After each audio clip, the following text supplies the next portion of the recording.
انسان دو چیزوں سے مرکب ہے، ایک جسم ہے اور ایک روح ہے۔ جسم ظاہری آنکھ دیکھتی ہے، روح جو ہے وہ نظر نہیں آتی ہے۔ دنیا میں مصائب، تکالیف، حالات، خوشی غمی، نفع نقصان، جو کیفیت بھی آتی ہے وہ انسان کے جسم پر آتی ہے اور اس کا جسم اس کو برداشت کرتا ہے۔ روح پر طبعاً اس کے اثرات پڑتے ہیں، لیکن اصل حقیقت جسم ہوتا ہے کہ جسم اس کے اندر ملوث ہو جاتا ہے۔ مثال کے طور پر کہیں جا رہے ہیں، چوٹ لگ گئی تو درد کہاں ہوگا؟ بدن پر ہوگا۔ ہاتھ لگے ہاتھ پر، چہرہ لگے چہرے پر، جہاں زخم لگے وہیں، جہاں چوٹ لگی ہے وہیں درد ہوگا۔ یوں نہیں کہا جائے گا کہ میری روح میں درد ہو رہا ہے، کیا کہا جائے گا؟ میرے جسم میں درد ہو رہا ہے۔ جہاں چوٹ لگی ہے اس جگہ کو کہا جائے گا۔ اور دوسرا ہے روح۔ انسان کی روح جو ہے وہ جسم کے تابع ہے دنیا میں۔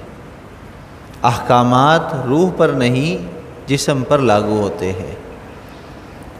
اسی لیے یوں نہیں کہا گیا کہ اپنی روح صحیح کر لو، بلکہ کہا گیا اپنی نظروں کو جھکا لو، اپنے دل کو صحیح کر لو، اپنے ہاتھوں کو گناہوں سے بچاؤ۔ تو گویا کہ دنیا کے اندر تمام احکامات کا تعلق جسم کے ساتھ ہے اور اس کی کیفیات بھی اسی پر مرتب ہوتی ہے۔ عالم تین ہیں، عالم دنیا، عالم برزخ اور عالم آخرت، اور دنیا سے پہلے عالم ارواح۔ تو چار ہیں، عالم ارواح، عالم دنیا، عالم آخرت، عالم برزخ اور عالم آخرت۔ اور ہر عالم کے الگ الگ احکامات ہیں۔ عالم ارواح میں جسم نہیں، صرف روح تھی۔ عالم دنیا میں جسم بھی ہے اور روح بھی ہے، اور عالم برزخ میں روح ہوگی، جسم نہیں ہوگا، اور عالم آخرت میں بدن بھی ہوگا اور روح بھی ہوگی۔ تو یہ فرق اگر سمجھ میں آ جائے تو پھر قرآن پاک کی آیات اور احادیث مبارکہ میں دنیا کے جو احکامات ہیں وہ بھی بآسانی سمجھ سکتے ہیں، اور عالم برزخ کے جو معاملات ہیں، یعنی مرنے کے بعد قبر کے جو معاملات ہیں، وہ بھی بآسانی سمجھ میں آ سکتے ہیں۔ پھر کوئی اعتراض کی بات نہیں ہے، چونکہ ان باتوں کو سمجھنے میں کوتاہی ہوتی ہے، جس کی وجہ سے پھر اعتراض اور شبہات پیدا ہو جاتے ہیں۔ مثال کے طور پر اس وقت بہت بڑا طبقہ ایسا ہے کہ جو مرنے کے بعد کی زندگی کا انکار کرتا ہے، جس کہتے ہیں عالم برزخ یا عذاب قبر کے منکر ہیں۔ کہتے ہیں کہ انسان مر گیا، مٹی ہو گیا، اور یہ میں غیر مسلموں کی بات نہیں کر رہا، مسلمانوں میں مسلمان ایسے بہت ہیں جو بظاہر نماز بھی پڑھتے ہیں، کلمہ بھی پڑھتے ہیں، لیکن عذاب قبر کے منکر ہیں، اور کہتے ہیں کہ عذاب قبر کچھ نہیں ہے، مرنے کے بعد کچھ نہیں، پھر آخرت میں حساب کتاب ہوگا، حالانکہ ایسا نہیں ہے۔ اب اس بات کو کہ عالم دنیا اور عالم برزخ کیا ہے، جیسے میں نے بتلایا کہ دنیا کے تعلق جسم کے ساتھ ہے، تمام معاملات کا تعلق جسم کے ساتھ ہے، اور عالم برزخ میں یعنی مرنے کے بعد کی زندگی قیامت تک کی، اس کو عالم برزخ کہا جاتا ہے۔ اس کے لیے مٹی میں دفنانا ضروری نہیں ہے، اس میں وجود کا ہونا ضروری نہیں ہے، بلکہ جیسے ہی روح نکل گئی، اب اگر تدفین میں لیٹ کریں گے تو بھی معاملات رکیں گے نہیں۔ یہ بات یاد رکھیں، ہمارے یہاں یہ بھی ایک غلط فہمی ہے کہ اگر تدفین نہیں کریں گے تو جسم کو یوں ہی رکھا رہیں گے، اس کے اوپر جو ہے وہ کیمیکل لگا کر اس کو ہم وجود کو باقی رکھیں گے تو عذاب قبر سے بندہ محفوظ ہوگا، تو ایسی بات نہیں ہے۔ مرنے کے بعد ایک لمٹ ہے، تدفین کر دی تو صحیح ہے، نہ کی تو پھر اس کے عالم برزخ کے معاملات شروع ہو جائیں گے۔ اب عجیب سی بات ہے یہ، بھی قبر میں رکھا نہیں، شروع کیسے ہو جائیں گے؟ اب میں آپ کو سمجھاتا ہوں یہ بات عالم برزخ کی۔ ہم خواب دیکھتے ہیں، خواب میں کیا ہوتا ہے؟ ہم سو رہے ہوتے ہیں، ہمارا وجود موجود ہوتا ہے، لیکن ہماری روح جو ہے وہ ادھر ادھر پھر رہی ہوتی ہے۔ کبھی ہم یہ دیکھتے ہیں کہ ہم پانی پر سفر کر رہے ہیں، کبھی ہم پانی میں ڈوب رہے ہوتے ہیں، کبھی ہم کوئی شادی کے اندر محفل میں پہنچے ہوئے ہوتے ہیں، کبھی کوئی فوتگی ہوتی ہے، جنازے ہم دیکھ، یہ خواب کی کیفیت ہے، خواب میں یہ سب کر رہے ہوتے ہیں۔ لیکن کبھی ایسا ہوا کہ ہم سو رہے ہیں اور یہ خواب دیکھ رہے ہوں اور کوئی بعد میں کہے کہ بھئی تم جسم تمہارا یہاں نہیں تھا، کہاں گئے ہوئے تھے تم؟ ایسا کبھی ہوا؟ نہیں ہوا، جسم وہیں رہتا ہے، اور بظاہر دیکھنے والوں کو ایسا لگتا ہے بندہ سو رہا ہے، لیکن اصل میں وہ وہاں نہیں ہوتا، اس کی روح جو ہے مختلف کاموں میں لگی ہوتی ہے، مختلف جگہوں پر ہوتی ہے۔ تو جس طرح انسان نیند کی حالت میں ہوتا ہے کہ اس کے نیند کے خواب کے معاملات روح کے ساتھ ہوتے ہیں، بدن کے ساتھ نہیں ہوتے۔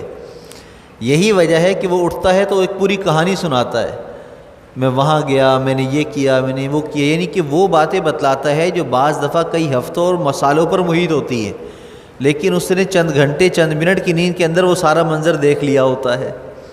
تو پتہ کیا چلا کہ خواب میں انسان کا تعلق جسم سے جدا ہوتا ہے، روح کے ساتھ ہوتا ہے۔ روح جو ہے وہ سارے کام کرتی ہے جو انسان کو خواب دکھتا ہے، لیکن اس کا بدن حرکت نہیں کرتا۔ ہاں بعض مرتبہ ایسا ہوتا ہے، بعض خواب ایسے ہوتے ہیں کہ اس کے اندر کوئی واقعہ اتنا گہرا ہوتا ہے کہ اٹھنے کے بعد بدن پر وہ محسوس ہوتا ہے۔ مثال کے طور پر خواب میں یہ دیکھا کہ مجھے کوئی چوٹ لگی ہے، جیسی آنکھ کھلی تو لگتا ہے ہاں جہاں لگی تھی وہاں ہاتھ لگایا، چوٹ زخم تو نہیں ہوتا، لیکن درد سی کی کیفیت محسوس ہوتی ہے کہ ہاں درد ہو رہا ہے یہاں پر، کہیں ہاتھ پر، کہیں پاؤں پر، کہیں سر پر۔ تو یہ کیوں ہوتا ہے کہ وہ خواب کی گہرائی اتنی زیادہ ہوتی ہے کہ وہ بعض دفعہ بدن پر بھی محسوس ہو جاتی ہے، لیکن کلی طور پر نہیں، معمولی سی، صرف ایک درد کے حساب سے یا محسوس ہونے کے اعتبار سے۔ بظاہر کسی کو نظر نہیں آتی چوٹ، لیکن خواب دیکھنے والے کو یہ محسوس ہوتا ہے کہ مجھے یہاں درد ہو رہا ہے، کیونکہ میں نے خواب میں یہ چوٹ لگتی ہوئی محسوس کی تھی، چوٹ لگی تھی مجھے۔ تو پتہ کیا چلا کہ ہر عالم کے الگ الگ احکامات ہیں، الگ الگ معاملات ہیں۔ عالم برزخ کے معاملات سمجھانے کے لیے اللہ نے دنیا کے اندر یہ خواب کی کیفیت عطا کی ہے کہ اگر خواب کی کیفیت آپ سمجھ گئے تو پھر عالم برزخ کے احکامات سمجھنا آسان ہو گیا۔ کیا مطلب؟ جب انسان مر جاتا ہے تو پھر اس منکر نکیر کے جو معاملات ہیں، سوال جواب ہیں، سلسلہ ہے، وہ اس کی روح کے ساتھ ہوتا ہے، بدن کے ساتھ نہیں ہوتا۔ اور اگر مرنے کے فوراً بعد تدفین کر دی جاتی ہے تو پھر اس کے بدن کو اس کی روح والی کیفیت محسوس ہوتی ہے، حقیقتاً اس کی روح کے ساتھ معاملات ہوتے ہیں وہاں پر، بدن کے ساتھ نہیں ہوتے۔ لہذا جب روح کے ساتھ ہوتے ہیں، اب مرنے کے بعد چاہے ہم دفنائیں، چاہے ہم جلائیں، چاہے ہم کاٹ دیں، چاہے پانی میں بہائیں، چاہے ہم درندوں کو یا پرندوں کو کھلا دیں، کسی بھی صورت کو اختیار کر لیں، بہر صورت برزخ کے معاملات ہو کر رہیں گے۔ آسان بات ہے، مشکل ہے؟ آسان ہے۔ اگر آپ کو یہ بات سمجھ میں آ گئی تو پھر آپ کے دل میں اب کوئی عالم برزخ کا اعتراض باقی نہیں رہے گا، کوئی شبہ باقی نہیں رہے گا۔ لہذا اس بات کو، تمہید کو ہم لوگ سمجھتے نہیں ہیں، خود قرآن حدیث پڑھتے ہیں تو اس میں اشکالات پیدا ہوتے ہیں۔ یہی وجہ ہوئی کہ بہت سارے لوگوں نے عذاب قبر کا انکار کر دیا، کہا کہ بھئی عذاب قبر کچھ نہیں ہوتا۔ اور کیوں انکار کیا؟ کہ انہوں نے یہ سمجھا کہ عالم برزخ میں عذاب کا سلسلہ، سوالات کا سلسلہ جسم کے ساتھ ہے، لہذا جب جسم کے ساتھ ہے تو ایک بندے کو دفنا ہی نہیں تو اس کا سلسلہ کہاں سے ہوگا؟ ایک بندہ جو ہے وہ جل کر ختم ہو گیا، اس کا بدن باقی نہیں رہا تو اس کا سلسلہ کیسے ہوگا؟ پانی میں اس کو بہا دیا، اس کا بدن گل گیا تو اب سلسلہ کیسے ہوگا؟ پرندوں کو کھلا دیا پھر کیسے ہوگا؟ ابھی شبہ یوں پیدا ہوا کہ بظاہر ہم نے یہ سمجھا کہ تعلق جسم کے ساتھ ہے، حالانکہ ایسا نہیں ہے۔ عالم برزخ کا معاملہ روح کے ساتھ ہے، جسم کے ساتھ تبعاً ہے۔ جس طرح دنیاوی معاملات میں ساری کیفیات بدن محسوس کرتا ہے، روح پر تبعاً ہوتی ہے، روح تابع ہے اس کے، روح بوجھل ہو جاتی ہے، محسوس کرتی ہے اس چیز کو، لیکن روح پر زخم نہیں لگے ہوئے ہوتے، روح پر چوٹیں نہیں لگی ہوتی ہیں، اصل بدن پر لگی ہوتی ہیں، اصل دل دماغ جو ہے وہ متاثر ہوتا ہے، تو اس کی وجہ سے روح بھی متاثر ہو رہی ہوتی ہے۔ تو اسی طرح برزخ کے معاملات میں سارے معاملات روح کے ساتھ ہوتے ہیں، بدن اس کا تابع ہوتا ہے۔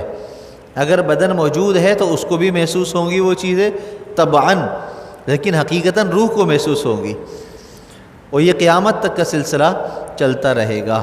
حضرت برہ بن عازب رضی اللہ تعالیٰ عنہ سے یہ روایت ہے، اللہ کے محبوب صلی اللہ علیہ وسلم نے فرمایا، وہ فرماتے ہیں کہ آپ یوں فرماتے ہیں کہ آپ نے ایک مرتبہ عالم برزخ کے یعنی قبر کے ثواب عذاب کا تذکرہ کرتے ہوئے مردے کے بارے میں یوں فرمایا کہ جب انسان دنیا سے منتقل ہوتا ہے، مر جاتا ہے اور عالم برزخ میں پہنچ جاتا ہے، تو اس کے پاس دو فرشتے آتے ہیں، وہ اس کو بٹھاتے ہیں، پھر اس سے پوچھتے ہیں تیرا رب کون ہے؟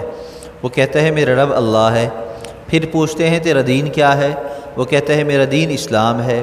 پھر پوچھتے ہیں یہ آدمی جو تمہارے اندر نبی کی حیثیت سے یعنی کہ اللہ کے محبوب صلی اللہ علیہ وسلم کی شبیہ، بعض روایتوں میں آتا ہے کہ شبیہ دکھائی جاتی ہے اشارہ کر کے کہ اس آدمی کے بارے میں، جیسے یہاں فرمایا نا یہ آدمی جو تمہارے درمیان مبعوث کیا گیا تھا، کھڑا کیا گیا تھا، حضرت محمد صلی اللہ علیہ وسلم، ان کے بارے میں تمہارا کیا خیال ہے؟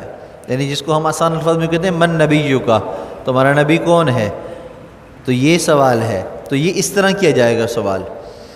تو وہ کہتا ہے کہ وہ اللہ کے سچے رسول ہیں۔ فرشتے کہتے ہیں تمہیں یہ بات کس نے بتلائی؟ تو وہ کہتا ہے کہ میں نے اللہ کی کتاب میں پڑھی اور رسول اللہ صلی اللہ علیہ وسلم نے مجھے وہ کتاب پڑھ کر سنائی، انہوں نے مجھے بتلایا، تو میں ایمان لایا اور میں نے ان کی تصدیق کی۔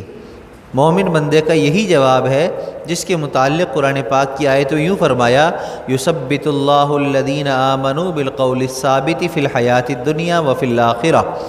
اللہ تعالیٰ ایمان والوں کو سچی پکی بات یعنی صحیح عقیدہ اور صحیح جواب کی برکت سے ثابت رکھے گا، دنیا میں بھی آخرت میں بھی۔ تو پتہ چلا کہ جو انسان صحیح عقیدہ اور صحیح معلومات اپنے پاس رکھ کر عمل کرے گا تو اس کا فائدہ اس کو جس طرح دنیا میں ہو رہا ہے آخرت میں بھی ہوگا۔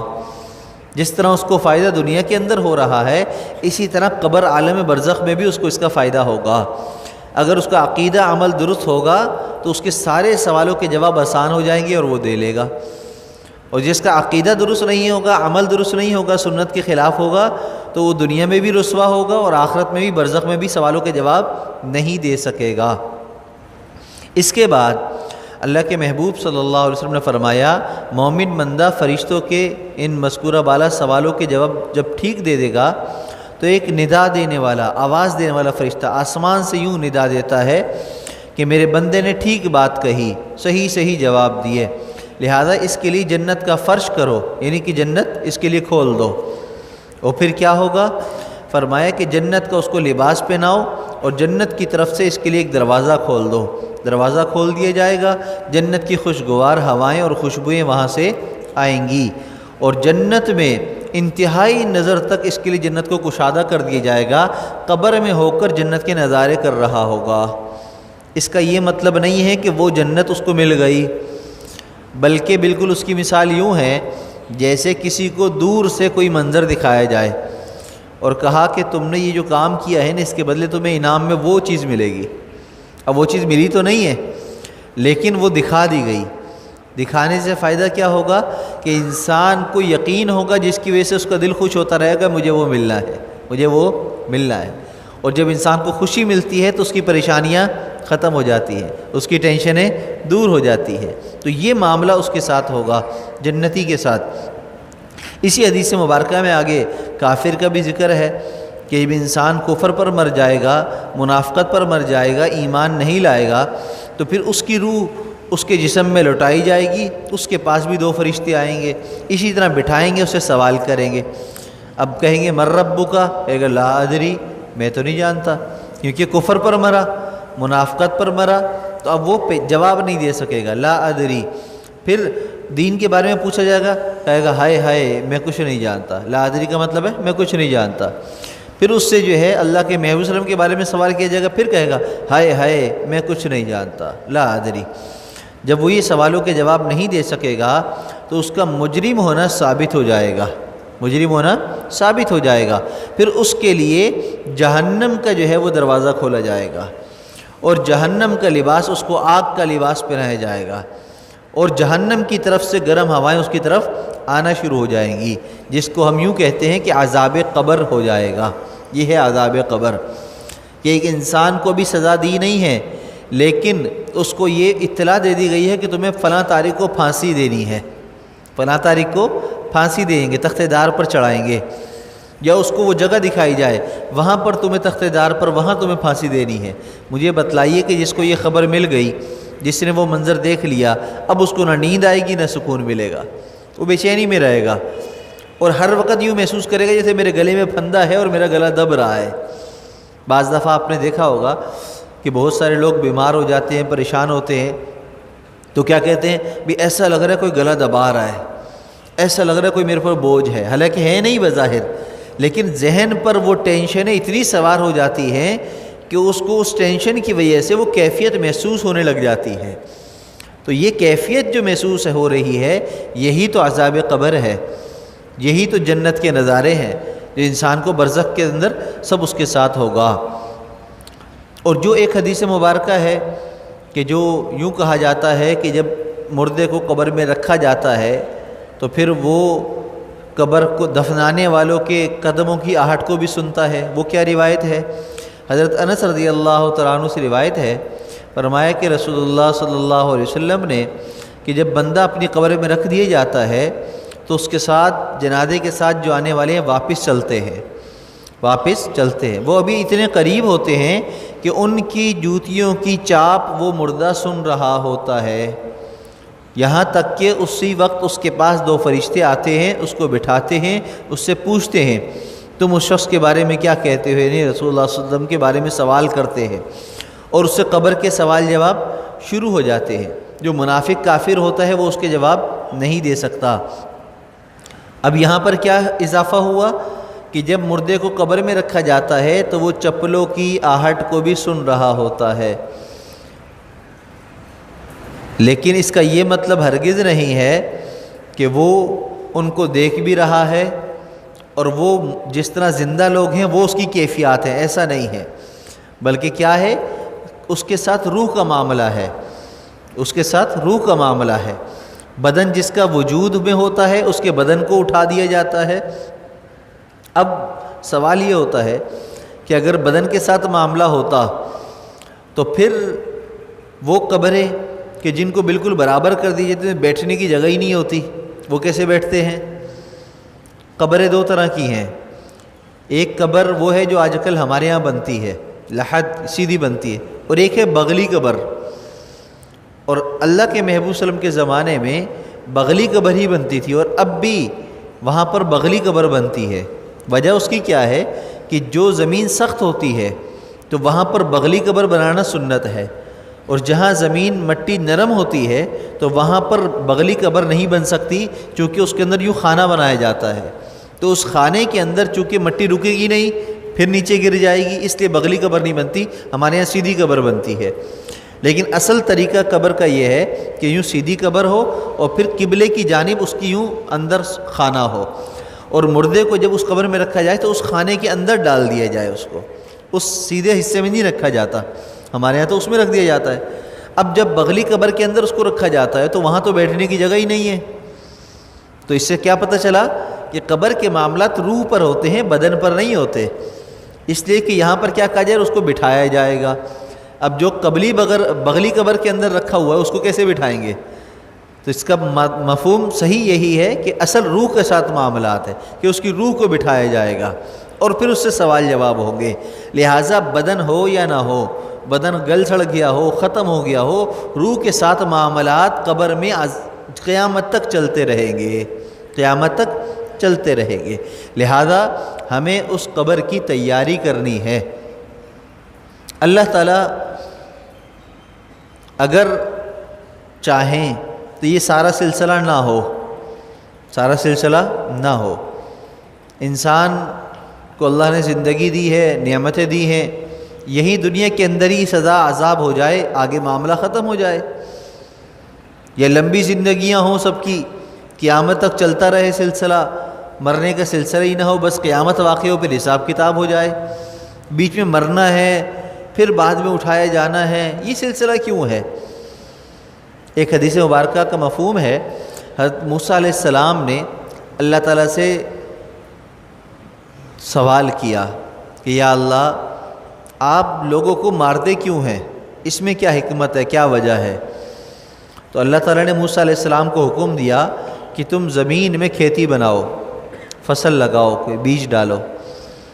اللہ کا حکم تھا، انہوں نے کیا، تھوڑی سی زمین کے حصے میں انہوں نے فصل لگائی، بیج ڈالا، اب وہ بڑا ہوا، فصل نکلی، جب وہ پک گئی تو انہوں نے اس کو کاٹ دیا، اور کاٹنے کے بعد پھر اس کو چھانا، اس میں سے جو بھوسا تھا اس کو الگ کر دیا، اور جو صحیح فصل تھی اس کو الگ کر کے کھانے کے لیے بازار میں آ گیا، وہ کھانے پینے میں استعمال ہو گیا۔ جیسے گندم ہے مثال کے طور پر، جب گندم کے دانے آتے ہیں اس کو نکالا جاتا ہے تو پھر اس کو چھانا جاتا ہے، جو بھوسا ہے اس کو الگ کر دیا جاتا ہے، جو اصل گندم ہے کھانے کے قابل ہے اس کو الگ کر دیا جاتا ہے۔ تو اللہ تعالیٰ نے موسیٰ علیہ السلام سے پھر سوال کیا، اے موسیٰ تم نے ایسا کیوں کیا؟ تم نے ایسا کیوں کیا؟ تم نے اتنی محنت کر کر بیج لگایا، اس سے فصل آئی، جب اچھی خاصی فصل پک گئی تم نے اس کو کاٹ دیا۔ کہا کہ اللہ وہ میں نے اس لیے کاٹا کہ اگر نہیں کاٹتا تو وہ فصل خراب ہو جاتی، اور کاٹنے کے بعد اس میں جو بھوسا تھا اس کو میں نے ضائع کر دیا، اور جو اصل کرامت تھا اس کو میں استعمال میں لے آیا۔ تو اللہ نے فرمایا کہ ان تمام لوگوں کو ہم نے ہی پیدا کیا ہے، اور دنیا میں آزمائش ان پر ڈالی ہے، امتحان ڈالا ہے۔ اب ہم جب موت دیتے ہیں تو اس کے ذریعے ہم بھوسے کو الگ کر دیتے ہیں اور اصل کو الگ کر دیتے ہیں۔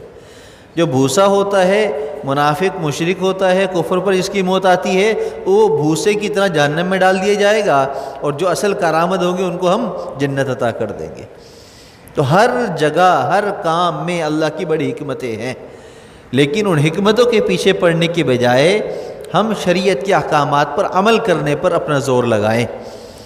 ہم معلومات جمع کرنے میں لگ جاتے ہیں، کسی نے واٹس ایپ کر دی کوئی ویڈیو، کوئی بات، کوئی حدیث، اب اس کی تحقیقات میں لگے ہوئے ہیں، اور اس کی تحقیقات میں لگنے کی وجہ سے بعض دفعہ اصل کام نہیں کر رہے ہوتے، نماز نہیں پڑھ رہے ہوتے، قرآن نہیں پڑھ رہے ہوتے، مسجد میں نہیں آ رہے ہوتے، وہ سب نہیں ہو رہے، لیکن اس کی تحقیق کرنا فرض ہے۔ جب تک کہ تحقیق نہیں ہوگی ایک بے چینی کے بدن میں رہے گی۔ اگر ان باتوں کو ہم ذہن میں رکھیں کہ یہ سارا نظام اللہ کا بنایا ہوا ہے، اور اللہ نے اس نظام کو ہمارے لیے کیوں بنایا ہے؟ اس لیے بنایا تاکہ اللہ ہم کو دیکھنا چاہتے ہیں ہم عبادت کیسے کرتے ہیں۔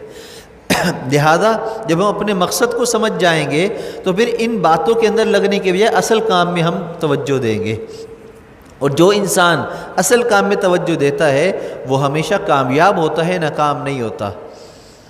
وہ ہمیشہ کامیاب ہوتا ہے، ناکام نہیں ہوتا۔ اور جو انسان اپنے کام سے توجہ ہٹا لیتا ہے تو اس کی توجہ ہٹتے ہٹتے ہٹتے اصل کام سے وہ ہٹ جاتا ہے۔ دنیا کے اندر ہم دیکھ لیں، ایک بندہ آفس میں کام کرتا ہے، شروع میں جب نیا نیا لگتا ہے تو اچھے طریقے سے کام کرتا ہے، لیکن اگر اس کی عادت کام صحیح کرنے کی نہ ہو تو پھر وہ کیا کرتا ہے؟ دوستیاں لگانا شروع کر دیتا ہے، پھر وہ تعلقات بناتا ہے، پھر وہ اپنے کام میں ڈنڈی مارتا ہے، پھر وہ چاپلوسیاں کرتا ہے، وہ ان کاموں میں لگا رہتا ہے، کام پہ توجہ نہیں دیتا۔ اس کا رزلٹ کیا، اینڈ کیا ہوتا ہے؟ ایک نہ ایک دن اس کو نوکری سے ہاتھ دھونے پڑتے ہیں۔ کیوں؟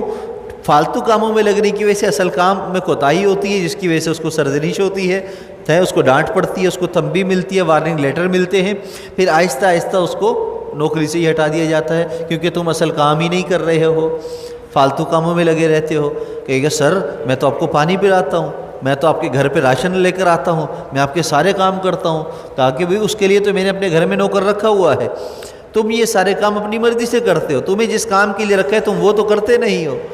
تو کبھی بھی کوئی عقل مند آدمی اس کام کو چھوڑنے والے کو اپنے پاس پھر نہیں رکھے گا، اس کو پھر ہٹا دے گا، کیونکہ وہ اصل کام پہ نہیں رہا۔ بالکل اسی طریقے سے ہم ایسی سوالات اور ایسی باتوں میں لگ کر بعض دفعہ اصل کام کو چھوڑ دیتے ہیں۔ بس ایک بات ہمیشہ یاد رکھیں، ہمارا ایمان کیسا ہونا چاہیے۔ آخری بات، ایک مرتبہ اللہ کے محبوب صلی اللہ علیہ وسلم سفر میں تھے، آپ سفر میں تھے، سفر میں صحابہ کرام ایک شخص کو لے کر آئے آپ کے پاس، بدن سے بہت ہی لاغر تھا، ہڈیاں اس کی بدن میں نظر آ رہی تھی، ایسا لگ رہا تھا کئی دن سے کھانا ہی نہیں کھایا، اور حقیقت بھی یہی تھی کہ وہ کہتا تھا میں کھانا بہت کم کھاتا ہوں۔ بھئی تم کہاں جا رہے ہو؟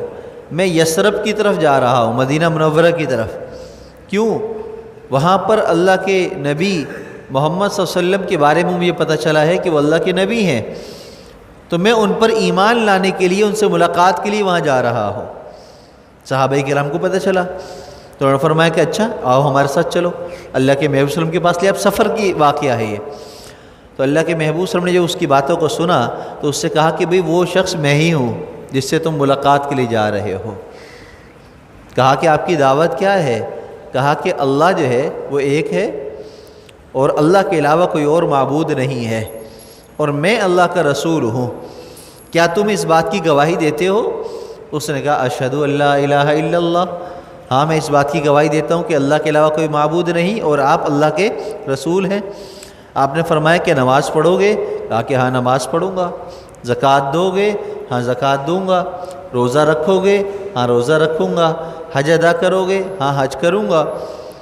آپ نے فرمایا کہ جب تم یہ سب کام کرو گے تو یقین جانو کہ تم ایمان میں داخل ہو چکے ہو، چلو اب ہمارے ساتھ سفر میں ہی چلو۔ تو وہ اس نے کہا اچھی بات ہے۔ اللہ کے محبوب صلی اللہ علیہ وسلم کا سفر آگے چل رہا تھا، وہ بھی آپ کے ساتھ سفر میں چل پڑا۔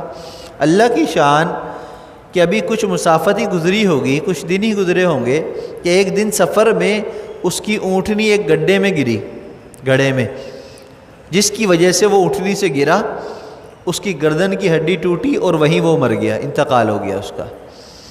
اللہ کے محبوب صلی اللہ علیہ وسلم کو بتلایا گیا، پھر اس کو کفنا کر آپ کے سامنے لایا گیا، اس کی تدفین کیا آپ نے، اور تدفین کرنے کے بعد اس کی قبر پر بہت دیر تک آپ خاموش بیٹھے رہے، اور پھر آپ نے یوں فرمایا کہ کیا ہی خوش نصیب بندہ ہے کہ عمل تو بہت تھوڑا کیا لیکن اجر اس کا بہت زیادہ حاصل کر لیا، بہت زیادہ پا لیا۔ اصل ایمان یہ ہے کہ یہ ہمارا کام ہے، ایمان لانے کے بعد عمل، نماز، روزہ، زکوٰۃ، حج، یعنی ارکان اسلام اور احکامات اسلام پر عمل کرنا، یہ ہے ہمارا کام۔ اگر یہ کام ہم کر رہے ہیں تو ہم ایمان والے ہیں۔ اب ہمیں پھر فکر کی ضرورت نہیں، ہمیں جو قرآن حدیث کے ذریعے معلومات مل گئیں وہ ہمارے لیے کافی ہیں۔ بس کوئی کیا عقیدہ رکھتا ہے، کوئی کیا عمل کرتا ہے، کوئی کیا دعوت دیتا ہے، ہمیں کسی کی سننے کی ضرورت نہیں ہے۔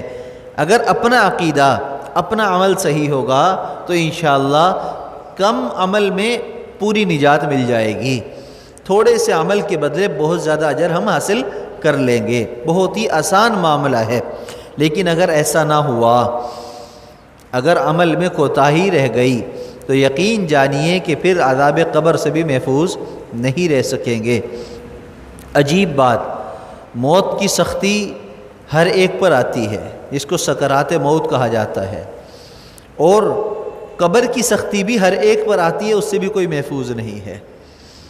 حضرت سعد بن معاذ رضی اللہ تعالیٰ عنہ ایک صحابی ہیں، اور یہ وہ صحابی ہیں جن کی جنازے کے لیے جاتے ہوئے اللہ کے محبوب صلی اللہ علیہ وسلم نے یوں فرمایا کہ فرشتوں کی بہت بڑی تعداد ان کے جنازے میں آئی ہوئی ہے، اور یہ وہ صحابی ہیں جو غزوہ بدر میں بھی شریک تھے، یہ وہ صحابی ہیں جو اللہ کے محبوب صلی اللہ علیہ وسلم کے سفر حضر میں آپ کے ساتھ رہے ہیں۔ ان کے انتقال کے بعد واقعہ کیا ہوا؟ حدیث مبارکہ ہے، اللہ کے محبوب صلی اللہ علیہ وسلم نے ان کی نماز جنازہ پڑھائی، ان کو قبر میں اتارا۔ جب ان کی قبر برابر کر دی گئی تو اللہ کے محبوب صلی اللہ علیہ وسلم کافی دیر تک سبحان اللہ کہتے رہے۔ صحابہ فرماتے ہیں کہ ہم بھی آپ کی اتباع میں سبحان اللہ کا ورد کرتے رہے۔ پھر اس کے بعد اللہ کے محبوب صلی اللہ علیہ وسلم نے کہا اللہ اکبر، آپ یہ پڑھتے رہے۔ تو صحابہ فرماتے ہیں ہم آپ کی اتباع میں ہم بھی اس کا ورد کرتے رہے، اللہ اکبر۔ اب یہ واقعہ تسبیح اور تکبیر کا ایک نیا تھا۔ اللہ کے محبوب صلی اللہ علیہ وسلم سے سوال کیا کہ یا رسول اللہ کیا سبب تھا کہ آپ ان کی قبر پر بیٹھ کر تسبیح اور تکبیر کی جو ہے ورد کر رہے تھے؟ تو اللہ کے محبوب صلی اللہ علیہ وسلم نے فرمایا اللہ کے اس نیک بندے پر قبر تنگ ہوئی تھی، جس سے اس کو تکلیف تھی یہاں تک کہ اللہ تعالیٰ نے تنگی کی اس کیفیت کو دور فرما کر اس کو کشادگی عطا فرما دی، جس سے اس کی تکلیف دور ہو گئی۔ کس کا واقعہ ہے یہ؟ صحابی رسول ہے، سعد بن معاذ رضی اللہ تعالیٰ عنہ ہیں، اللہ کے محبوب صلی اللہ علیہ وسلم کے ساتھی ہیں، ساتھ رہنے والے ہیں۔ جب ان کو قبر میں رکھا گیا تو ان کے بھی کسی عمل کی وجہ سے قبر تنگ ہوئی، لیکن اللہ کے محبوب صلی اللہ علیہ وسلم نے اللہ اکبر سبحان اللہ کی تسبیح پڑھی اور اس کی برکت سے قبر کشادہ ہو گئی۔ تعجب ہے ان لوگوں پر کہ جو زمین کے کسی ٹکڑے پر جھگڑ رہے ہوتے ہیں کہ یہ میری جگہ ہے، یہ میری جگہ ہے، اور اس کے لیے برسہ برس گزار دیتے ہیں، اور زمین ان کو یوں کہہ رہی ہوتی ہے کہ یہ جگہ تو تمہاری بھی نہیں، تمہاری بھی نہیں، تم میرے پاس آؤ گے تو پھر میں تمہارے ساتھ کیا سلوک کروں گی۔ تو تعجب ہے ہمیں، یہ کسی بزرگ کا قول ہے، فرمایا تعجب ہے اس شخص پر کہ جو نرم گدے پر سو رہا ہوتا ہے ٹھنڈک والے کمرے میں، اور وہ اس بات سے غافل ہوتا ہے، اور زمین اس کو پکار کر کہہ رہی ہوتی ہے کہ تو میرے اوپر تو گرم گدے پر ہے، نرم گدے پر ہے، لیکن جب میرے اندر آئے گا تو پھر تو کیسے سوئے گا۔ قبر ہر ایک کے لیے تنگ ہو جاتی ہے، ہر ایک کے لیے تنگ ہوتی ہے۔ اس کی نیکیاں، اس کے نیک اعمال، صحیح عقیدہ، یہ اس کی قبر کو کشادہ کر دیتا ہے۔ لہذا ہمیں اس قبر کی تیاری کرنی ہے، اس کو اپنے ذہن میں ہمیشہ رکھنا ہے۔ جب قبر کو سامنے رکھیں گے اس کی تیاری کرنا ہمارے لیے آسان ہو جائے گا۔